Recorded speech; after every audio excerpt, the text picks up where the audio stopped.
2 tahun lalu, gue hampir depresi. Stres sama kerjaan, kesehatan fisik dan mental menurun drastis, usaha gue gagal semua, ditambah beban kuliah yang menggunung. Semua hal ini ketika dicampur aduk dalam waktu yang bersamaan membuat gue hampir gak bisa ngapa-ngapain setiap hari, mual setiap hari, bahkan peaknya sampai bikin gue masuk rumah sakit 3 kali dalam 1 tahun. Dan yes, ini gue beneran, gue gak bercanda karena ini terjadi 2 tahun lalu ketika gue lagi skripsi, gue lagi kerja full time jam 9 sampai jam 6 sore dan gue lagi berorganisasi di dalam dan di luar kampus secara bersamaan semuanya. Jadi buat lo yang lagi ngerasa down banget, kehilangan arah, atau sampai amit-amit depresi, I feel you, really. Ini semua bisa terjadi karena hal-hal yang berbeda untuk masing-masing dari kita. Entah itu kuliah, kerjaan, hal-hal di rumah, atau bahkan di luar.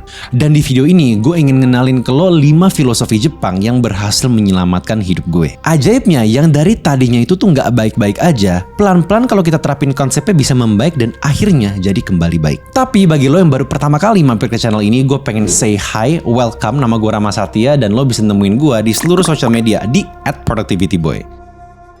Prinsip nomor 1, Ikigai. Kebanyakan orang mungkin udah familiar sama konsep Jepang yang satu ini. Padahal sebetulnya grafik ini dibuat oleh Mark Twain pada tahun 2014 untuk mempermudah penjelasan dari konsep Ikigai. Di sisi lain, masih banyak orang yang belum paham arti dari Ikigai yang sebenarnya, yaitu a reason for being, atau alasan kita untuk berada dan hidup di dunia ini. Bukan masalah uang, bukan masalah apa yang dibutuhkan oleh dunia, bukan masalah hobi, dan bukan masalah bakat kita tuh apa. Bahkan, para penduduk di tempat Ikigai diperkirakan berasal di desa Ogimi, Okinawa, punya Ikigai yang sangat beragam. Ada yang merasa Ikigainya adalah berkebun, ada yang merasa Ikigainya adalah menari, bahkan ada yang ngerasa bahwa Ikigai mereka adalah ngurus anak-anaknya. Kata kunci yang perlu kita perhatikan di sini adalah merasa. Yes, karena nggak ada yang pernah betul-betul tahu kan kenapa kita ada di sini, dan kita cuma bisa menerka-nerka seumur hidup sebenarnya Ikigai kita tuh apa sih. Pengertian yang lebih mendalam akan Ikigai betul-betul mengubah pandangan hidup gue. Dimana sekarang walaupun kerjaan gue bikin gue capek, banyak pikiran, dan terkadang belum menghasilkan, depresi udah nggak pernah lagi mendekati gue. Karena semua tekanan itu berasal dari apa yang gue rasa sekarang menjadi Ikigai gue, yaitu helping people to have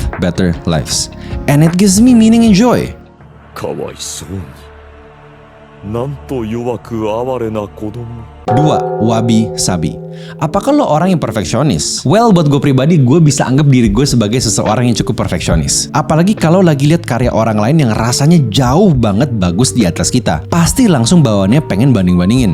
Gue selalu ngerasa kok ada yang kurang dari karya gue, kok karya gue jelek banget, dan kok rasanya masih jauh banget ya dari apa yang sebenarnya gue inginkan. Dan tentunya hal ini membawa stres ke pikiran gue, ngasih beban mental yang seharusnya nggak ada, dan membuat gue jadi overthinking sendiri. Sampai akhirnya gue ketemu sama si prinsip wabi sabi ini. Wabi sabi itu kalau diartikan adalah keindahan dalam ketidaksempurnaan. Gue belajar kalau kekurangan gue, keanehan gue, dan kelemahan gue itu justru adalah hal yang membuat gue berbeda dari orang lain. Dan di semua perbedaan itu ada hal baik di dalamnya. Karena itulah yang bikin diri gue, ya gue.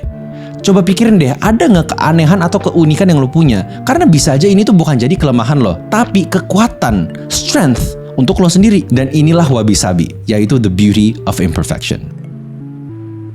3. Shinrin Yoku. Secinta-cintanya gue dengan hidup perkotaan yang penuh sama kesempatan dan pertemanan, beberapa kali gue menyempatkan diri ke alam untuk menjalani filosofi ini, yaitu Shinrin Yoku. Arti dari filosofi ini adalah forest bathing atau mandi hutan. Dan Shinrin Yoku ini tuh bukan soal healing atau bukan soal jalan-jalan ya. Praktek dari Shinrin Yoku adalah untuk menjadi mindful dan menyatu dengan alam sekitar, merasakan semua sensasi yang ada saat kita berada di alam dan menggunakan semua indera kita, penglihatan, pendengaran, penciuman, perasa, dan bahkan pengecap. Dan mungkin ketika lo ngedenger ini, kok kayaknya susah banget ya ngelakuinnya, harus sampai ke hutan. Sebenarnya nggak harus kayak sesusah itu.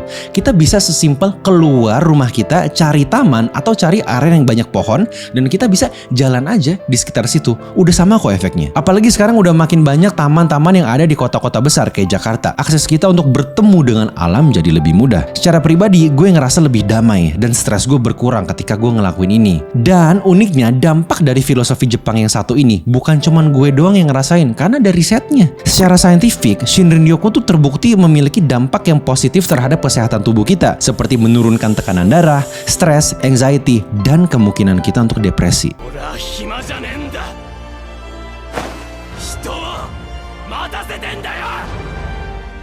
4. Gamam. Kita pasti udah gak asing sama banyaknya bencana di Jepang. Mulai dari kalah di Perang Dunia II, tragedi Fukushima, gempa bumi hampir setiap hari, dan masih banyak lagi. Tapi satu filosofi ini yang ditanamkan di otak orang-orang Jepang semenjak mereka kecil, inilah yang membuat mereka bisa bertahan sampai sekarang. Gamam itu artinya ketekunan atau daya tahan. Di mana filosofi ini mengajarkan bahwa kita harus bisa menghadapi setiap kesulitan dan bencana dengan kesabaran dan ketabahan. Lalu maknanya apa? Dan gimana kita bisa mengaplikasikan ini di kehidupan kita? Dari filosofi Jepang yang ini, kita tuh bisa belajar bahwa tragedi, hal-hal buruk, atau cobaan-cobaan yang kita alami dalam hidup, itu tuh emang layak untuk terjadi dan kita harus bisa menghadapinya secara langsung. Karena coba kita pikir-pikir deh, emangnya kalau kita hidup bisa di atas terus? Ya nggak mungkin juga kan? Jadi emang udah pasti kita akan mengalami momen-momen di bawah dalam hidup. Yang terpenting itu bukanlah menyesali keadaan atau marah sama masalah yang ada, namun bersabar dan mawas diri untuk bisa melihat setiap masalah yang kita hadapi itu sebagai peluang untuk kita bertumbuh. Kuncinya di sini, masalah kita jadikan sebagai peluang untuk bertumbuh. Gue pribadi juga ngalamin banyak banget kegagalan, mulai dari SMA lah, kuliah lah, gue organisasi lah, gue ngelamar kerja lah, gue kerja lah, sampai akhirnya semua kegagalan-kegagalan ini ketika dicampur aduk membawa gue mempunyai pengalaman yang unik, dan pengalaman yang unik ini yang gue ambil dan gue terapkan ke bisnis gue sekarang, yaitu Productivity Boy. Jadi kalau misalnya lo lagi menghadapi cobaan, jangan anggap itu sebagai kegagalan, tapi sebagai learning experience. 5. Uketamo. Yang satu ini mungkin lo belum pernah denger. Uketamo ini artinya penerimaan hingga ke intinya. Filosofi Jepang yang satu ini berasal dari para Yamabushi, yaitu biksu-biksu di daerah Dewa Sanzan. Dan iya, nama daerahnya Dewa, beneran. Dan filosofi ini udah dipraktekin dari 1000 tahun lamanya. Udah kayak lagu Tulus aja. Nah, terus gimana kita bisa nerapin prinsip ini? Ketika lamaran kerja kita ditolak, uketamo. Ketika ada yang membenci kita, uketamo. Bahkan ketika ada yang mengalami kecelakaan, uketamo. Apakah lo bisa menyimpulkan arti dari konsep ini sendiri? Uketamo itu berarti ketika kita mengalami sesuatu, mau itu baik atau mau itu buruk, kita menerima hal itu seapa adanya ke inti-intinya. Dimana para Yamabushi menyadari, semakin cepat kita bisa menerima apa yang terjadi sama kita, maka kita akan semakin cepat untuk terbebaskan dari pikiran-pikiran buruk yang mengikutinya. Tentu kalau misalnya kita nggak bisa memanage pikiran-pikiran buruk ini akan berujung ke apa?